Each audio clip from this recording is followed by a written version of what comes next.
ठीक है, ये एक डाटा यहाँ पर आया है।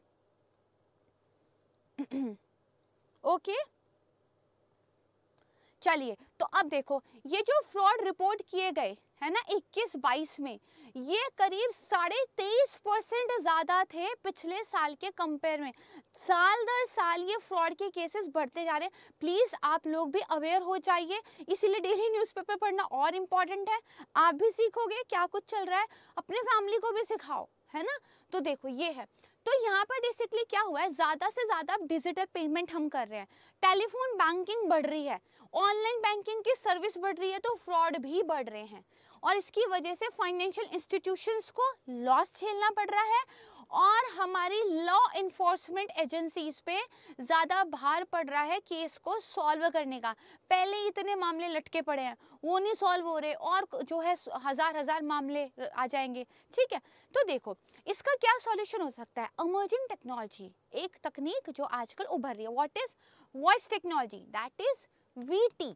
ओके, अब देखो वॉइस टेक्नोलॉजी क्या है, वॉइस बायोमेट्रिक्स या फिर स्पीच बायोमेट्रिक्स है, या फिर वॉइस रिकॉग्निशन या फिर स्पीच रिकॉग्निशन। देखो कोई आपको वॉइस टेक्नोलॉजी कहे, कोई आपको वॉइस बायोमेट्रिक कहे, कोई स्पीच बायोमेट्रिक कहे, कोई जो है आपको वॉइस रिकॉग्निशन कहे, कोई आपको स्पीच रिकॉग्निशन कहे, ओवरऑल सेम है, तो कंफ्यूज नहीं होना है। ठीक है, तो देखो वॉइस बायोमेट्रिक या फिर वॉइस और रिकॉग्निशन टेक्नोलॉजी को आप यूज कर सकते हो। भाई पहले ये तकनीक काम कैसे करती है देखते हैं। देखो आपने क्या है, अच्छा सुनो, जब आप स्मार्टफोन यूज करते हो तो स्टार्टिंग में वो आपको बोलता है ना कि इस पे ओके गूगल बोलो, है ना। तो ओके गूगल जब आप बोल देते हो तो वो आपकी आवाज़ को सुन के उसका एक सैंपल ले लेता है। फिर जब आप अपने फ़ोन को सेम वॉइस में कमांड देते हो तो वो आपकी बात सुनता है। करेक्ट है। देखो स्मार्टफोन के आने से बायोमेट्रिक ऑथेंटिकेशन बहुत बढ़ गया है। फेस से भी फ़ोन खुलता है, फिंगरप्रिंट से फ़ोन खुलता है, पासवर्ड से तो खुलता ही था, है ना। तो अब क्या है, हमने अपने एयरपोर्ट्स पे भी फेस रिकॉग्निशन टेक्नोलॉजी का यूज़ करना शुरू कर दिया। व्हाट इज फेस रिकॉग्निशन, ठीक है, टेक्नोलॉजी। ठीक है, लेकिन फेस रिकॉग्निशन टेक्नोलॉजी में एक ड्रॉबैक है। आपको कैमरा के सामने एकदम स्ट्रेट देखना पड़ता है और आपका जो आई कांटेक्ट है वो कैमरा से कुछ ऐसे होना चाहिए, लाइक जैसे मैं अभी हूँ। अगर थोड़ा भी इधर उधर किया, मशीन की टेक्नोलॉजी में एरर हो सकती है, पहचान में एरर हो सकती है। लेकिन वॉइस में टेक्नोलॉजी ऐसे डेवलप हो रही है, अगर आप वॉइस बदलते भी हो, कोई मॉड्यूलेशन करते हो, जैसे जुकाम है, गला सूजा पड़ा है, तो भी आपकी सही वॉइस ही पहचानी जाएगी। और इसी में अगर आर्टिफिशियल इंटेलिजेंस को जोड़ दे तो कोई इंसान किस इमोशन, किस फीलिंग में, किस कंटेक्स्ट में, कैसी आवाज़ के साथ बोलता है, तो वो आपको और बेहतर तरीके से बता पाएगा। होता है ना जब फ़ोन पे मम्मी पापा से बात करते हैं लड़के, तो लाइक हाँ मम्मी, हाँ खाना खा लिया, और जब थोड़ी अलग कॉल पे बात करते एकदम धीमी आवाज़ में, धीरे धीरे, पता भी नहीं चलता कि किससे क्या बात हो रही है। होता है ना, वॉइस चेंज होती है ना। अरे होती है, मुझे पता है आप लोगों का। अच्छा, तो फेस रिकॉग्निशन टेक्नोलॉजी की अपनी लिमिट है। करेक्ट है। तो वॉइस रिकॉग्निशन पे आ जाओ, कैसे काम करेगी।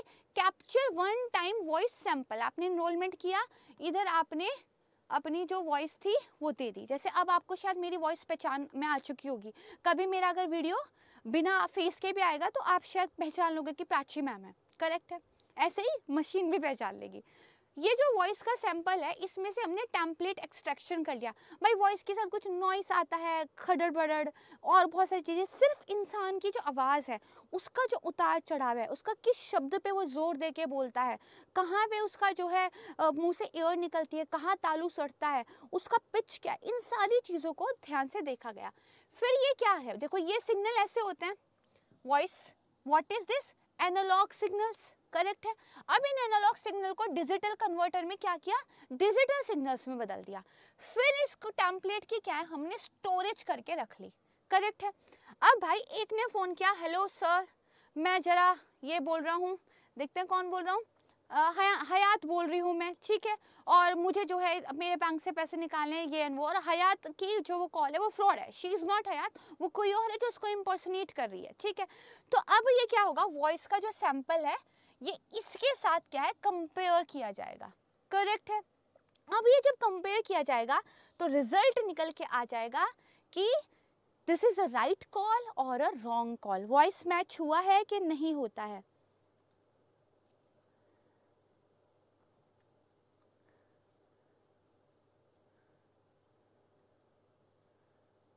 ठीक है। तो देखो अब यहाँ पे क्या है, वॉइस हमारी मैच हो गई और हमें जो है पता चल गया। तो इस तरीके से जो है काम करता है। यहाँ पे क्या है देखो, यहाँ पर बेसिकली क्या होगा, इससे जो रिड्यूस हो जाएगा फ्रॉड, जो थेफ्ट है उसका रिस्क कम हो जाएगा, क्योंकि वॉइस को, आवाज़ को आप एज अ बायोमेट्रिक यहाँ पे यूज़ कर सकते हो। करेक्ट है। अब देखो देखो यहाँ पे क्या है, हर पर्सन की यूनिक कैरेक्टरिस्टिक्स हैं उसकी आवाज़ में, इनको उसकी आइडेंटिफिकेशन के रूप में जो है देखा जा सकता है। ये जो टेक्नोलॉजी है ये डिजिटल वॉइस प्रिंट एक क्रिएट कर देती है आपकी आवाज़ का। ये जो एनालॉग सिग्नल्स है इनको क्या है, डिजिटल में कन्वर्ट कर दिया। ठीक है। और बहुत महंगे महंगे सॉफ्टवेयर, बहुत महंगी कुछ आपको हार्डवेयर की जरूरत नहीं है। It's a very simple and cheapest technology. Correct है। अब देखो बैंक ट्रेडिशनली रिलाई करते हैं चीज़ों को सिक्योर करने के लिए पासवर्ड्स पे। पासवर्ड सबसे ज़्यादा नालायक चीज़ है। ठीक है, पासवर्ड सबसे ज़्यादा नालायक चीज़ है। और 51% जो हैकिंग के केस हुए हैं ना, सॉरी 81% हैकिंग के केस पासवर्ड की ब्रीच की वजह से हुए हैं। जितनी भी हैकिंग चल रही है उसमें से 81% इसीलिए हो गई क्योंकि पासवर्ड वहाँ पे ब्रीच हो गया। ठीक है। ये समोसा और चाय की पार्टी क्यों हो रही है Rani, and I am not invited क्या?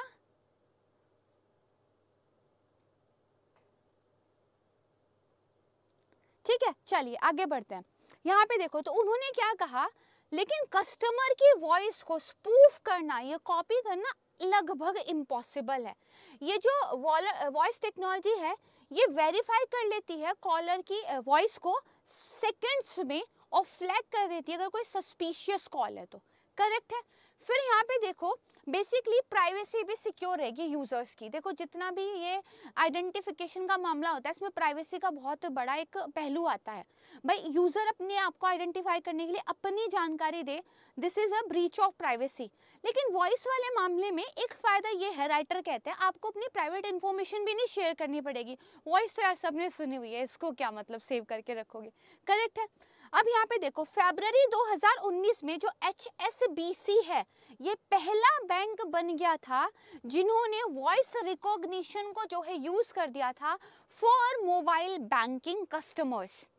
तो यूज हो रहा है, और क्या यूज हो रहा है तो कुछ फायदा है। Yes, mobile banking sorry telephone banking के जो फ्रॉड केसेस थे 50% कम हो गए, 50% कम हुए हैं केसेस। करेक्ट है।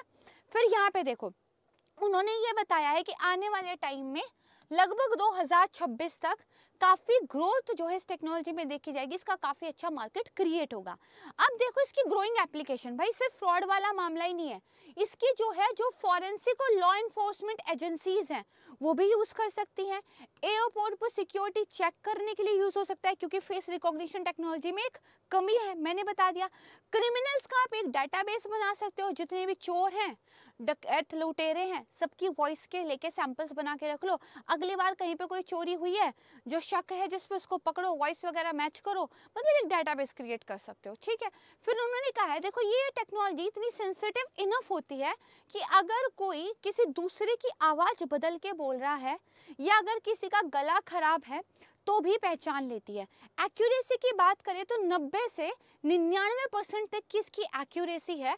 और क्योंकि अब जो है वॉइस रिकॉग्निशन में हम एज आइडेंटिफिकेशन, जेंडर को लेकर भी चीज़ें काम कर रहे हैं, जिसका जैसा जेंडर होगा, जिसकी जैसी एज होगी वैसी उस तरह से उसकी वॉइस आएगी, तो इसकी एक्यूरेसी को 100% तक ले जाया जा सकता है। करेक्ट है भाई? ठीक है, करेक्ट है ना? तो ये यहाँ पर खत्म हो गया। अब और क्या फायदा, सरकार इसका फायदा ले सकती है। देखो सरकार भी अपनी गवर्नमेंट स्कीम्स के बेनिफिशरीज को जानने के लिए, भाई लीकेज की बहुत समस्या है ना कि पैसा उसको नहीं मिलता जिसको गवर्नमेंट देना चाहती है, तो बेनिफिशरीज को जानने के लिए भी सरकार क्या कर सकती है, ये वॉइस रिकॉग्निशन टेक्नोलॉजी को यूज कर सकती है। There are so many applications of this. Correct है। चलिए, मजेदार आर्टिकल था भाई।